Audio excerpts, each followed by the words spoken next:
శ్రీరామాయణంలో ఇదో అద్భుతం. ఎక్కడ రామాయణం అయిపోతుందని మీరు అనుకుంటారో అక్కడ ఒక స్త్రీ పాత్ర వస్తుంది, వచ్చి రామాయణాన్ని కొనసాగిస్తుంది. మీరు చూడండి, అసలు రామాయణం ఎక్కడ పూర్తయిపోవాలంటే సీతారామ కళ్యాణం తర్వాత రామాయణం అయిపోయింది. యవరాజ్య పట్టాభిషేకం చేసేస్తే మందర బయలుదేరింది కాబట్టి సీతారాములు అరణ్యవాసానికి వచ్చారు. అరణ్యవాసం అయిపోతోంది, ఇంటికి వెళ్ళిపోతారు.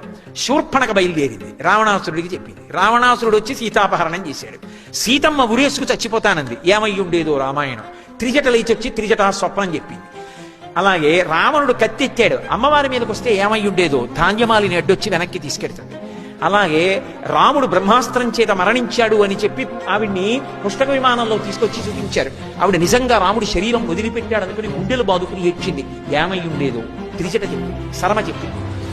వైధవ్యాన్ని పొందితే పుష్పక విమానం మొయ్యదు, నీవు వైధవ్యం పొందలేదు, రాముడు మూర్ఛిల్లాడంతే, తేరుకుంటాడమ్మా, ఆయన మరణించలేదని చెప్పింది.